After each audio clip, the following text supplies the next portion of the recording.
Thank you very much for having me this morning. Thanks for the invite. I regret I have to leave right after, but I'm happy to see on the program other distinguished Commission colleagues to hold the fort. I have a short presentation. First of all, it's great to see here circularity in action. I mean, we speak about circularity and the circular economy. We work on it, but it's good to see the reality on the ground, and which is something that we try to do, at least me with my team, on a fairly regular basis. I've read the documents that were shared to prepare this conference, and the numbers of the industry, and also the are impressive, and also the numbers of the project are very nice. Fingers crossed, it will deliver, as Matti just said. I have been asked to give a presentation on the upcoming proposal for a Circular Economy Act, which, as you've heard, is scheduled for the autumn of this year. And I'm going to start by trying to place it in the political priorities on the Commission and then in the current political context. So first of all, where does the idea of a Circular Economy Act come from?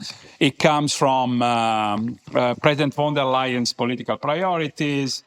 She announced it when she was nominated. She announced it when presenting her political priorities to the European Parliament in September 2024. And then she took it up in the mission letters for Vice President Sejourné, who happens to be my commissioner, and Commissioner Roswell, who is the Environment Commissioner. The idea is generated not out of the blue. It's the logical continuation of work that started with the Green Deal, and then with the Green Deal Industrial Plan, the Clean Industrial Deal, etc., etc. So it's not something that happens in the void. It's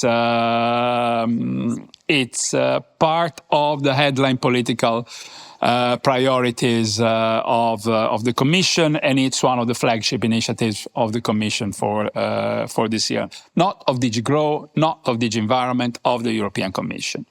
The main objectives, as per the sorry, I'm just tripping on a cable. Yeah, of the Circular Economy Act are based on the realization that the development of a circular economy in Europe is stagnating, is not progressing, and using as a headline indicator the circular material use rate, which is a bit of a crude indicator, but it's the biggest one. We have seen that in the last 15 years, it's moved very, very slowly. It was 10.7% in 2010, and it's 12.2% in 2024. 2025, actually, 12.2%. So there's an ambition to grow the circular economy for a series of reasons that have to do with sustainability, and then we'll get to the concept of sustainability, to reduce the dependency on imports of key raw materials, to have simple, clear digital rules for secondary raw materials, ensuring a proper level playing field across a single market that is doing away with the existing barriers on the single market that result often for some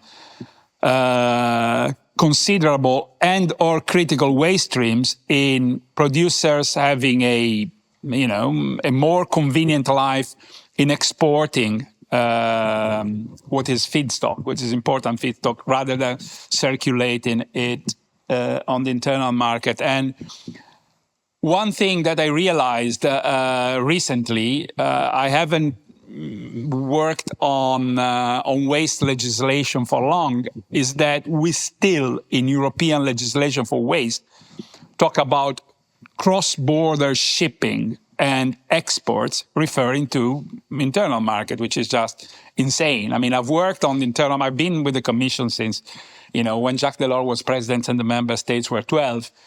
I spent, of these 32 years, 26 working on internal market issues.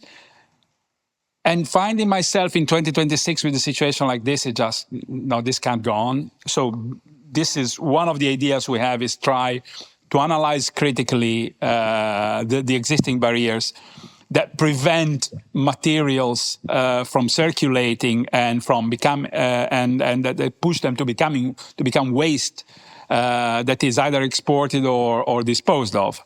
To increase this. So increase the quantity of separately collected waste, reduce waste from being generated, etc., etc. I was talking about the concept of sustainability, and we're looking at the problem that we have with a multidimensional concept of sustainability, which is obviously and intuitively, first of all, an environmental and climate sustainability. Secondly, ladies and gentlemen, we are a small, densely populated continent, and increasingly smaller in demographic term, with a not so propitious demographic pyramid, with not so many resources under our ground or in our forests, over our ground. And those which are there are not always so easy to extract or sell or use, refine and process for reasons that have to do with economic dimensions, but often with political and civil society dimensions, etc., etc. We are dependent on imports for many of our economy's inputs, and it's obvious, also, or should be obvious. It's obvious to me that also for those who think that, quote unquote, climate change is a hoax. That in a situation like ours, we have an immediate, short-term economic and financial interest in keeping precious resources in the loop as much as possible. This is compounded by the current, I mean, we've been in a state of geopolitical crisis for the last 4 years. Geopolitical situation, I think that we had a sobering lesson to be learned with Russian gas. And the lesson is, we were dependent. When I say we, I say in particular, European Union member states in particular, Germany and Italy, and then Austria, Hungary, Slovakia, etc., on 155 billion cubic meters of Russian gas. It was there, it came, was relatively cheap, no questions asked. And then we realized what the cost of it was, which wasn't just, the dollars or the euros or the rubles that we were paying for it, but the long-term cost of it. And I think that we came out of it effectively, most of it efficiently. I don't know, because it's been very expensive, and it is being very expensive. So the lesson learned is manage your dependencies. Keep the resources in the loop as long as possible. Diversify your sources of supply. This is not so true for wood as it is for rare earths that are used in permanent magnets for our wind turbines, but still, manage your dependencies wisely, especially in the current global political and geopolitical climate. And finally, last but not least, that's a dimension of sustainability that we often overlook, is the social dimension of sustainability. If we decarbonize and go green and transition by deindustrializing, by basically exporting productions, emissions, and jobs outside, we end up doing the planet no favor, because our carbon footprint doesn't change, and we shoot ourselves in the foot, in particular hitting the most vulnerable regions of Europe, the most vulnerable strata of our population, and then we see the result, disaffection, we see the results in the ballot box or in the absence of ballots in the box, and in a state of social crisis that I think, and I'm convinced, circular models can help prevent. So, coming down to the ground, what do we want to do in terms of structure of the Circular Economy Act? What we want to do is, on the one hand, streamline, make more efficient, update existing regulatory instruments, in particular the Waste Framework Directive and the Landfill Directive, and the so-called WEEE, which is the Waste of Electrical and Electronic Equipment Directive, which are all not fit for purpose and unfortunately are directives. So they, by definition, they create barriers on the internal market. We're going to try to see what to do. And on the other hand, to have a number of new ideas. I'll give you a short hint about that. And I'll finish on time in a couple of slides. We have to be mindful of the complexities. We don't want to create another layer of regulation. And I'm, I think, a rare example of regulation-averse bureaucrat. My experience has shown me that, although this is being recorded, so I have to tread carefully here, that every time that there's a problem and there's a call for new rules, the first thing we should do is to see whether our current rules are fit for purpose, and in particular, if they are properly enforced. It's often cheaper and easier and politically more rewarding to ask, scandal new rules than see, do we have enough inspectors? Do we have enough customs? Are our authorities on the internal market linked by proper digital tools, et cetera, et cetera? That is the question. And also, we have to be very mindful of not creating duplications, overlaps, et cetera, et cetera. And this is what I mean. This is the regulatory and political landscape around the, don't count them, they're 25, the Circular Economy Act. The circled boxes are the directives I was mentioning before that are going to be amended through the Circular Economy Act. But there's a lot around it, and there's a lot of overlap. I distributed the slides, so I think you received them all. The initiative marked in yellow are non-regulatory, but we are embedding circularity as a core economic and regulatory principle to reduce resource dependency, cut emissions, and strengthen our competitiveness. And finally, more on a general point.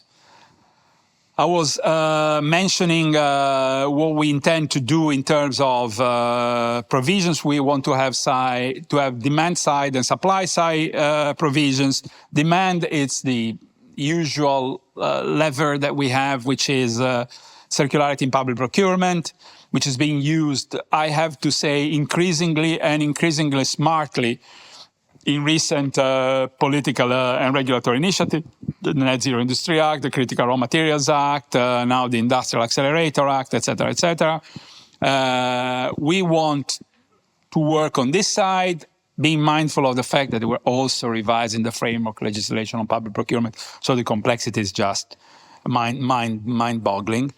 And also try to see what we can do, both in terms of regulation, which is difficult, and on flanking measures, on industrial symbiosis. On the supply side, we have already started working. We hear. EPR schemes are one of the terrible 10 barriers to the internal market that have been identified by the European Commission. And again, another thing that I find mind-boggling, or actually not mind-numbing, rather, is the fact that if you want to place a product that you produce or you import on the market, you just need, to be anywhere or to have a representative anywhere in the European Union. But if your product is subject to EPR schemes, more often than not, you have to have authorized representatives in other member states, in each member state where the EPR schemes is enforced, which is, okay if you are a global giant. I'm not naming names, but you see what I mean. But it's a disaster if you are an SME. So we've started, the colleagues with whom we work in DG Environment, because this is a joint initiative, have started with Environmental Omnibus, which is ongoing, to put forward ideas to simplify this, but we want to streamline, digitalize, harmonize, et cetera, et cetera. Ditto for end of waste criteria. Where does something end up being a product or a byproduct or feedstock, and it starts being waste? This differs because it's a directive, et cetera, between member states. Restriction of materials export, take with a pinch of salt. I don't think it's going to concern wood, but it's something that we are considering. It's something that has already been put forward for steel recently. We are thinking about analyzing critical secondary raw material and waste streams and see whether there are issues or issues of reciprocity we can address with restriction. And then this concerns also you. The construction waste is by far, in terms of volumes, the largest waste stream around, and together with the colleagues working on the construction products policy and regulation, we would like to digitalize pre-demolition inventories. Finally, a bit of process, because, I'm a Eurocrat, so I'll give you some process.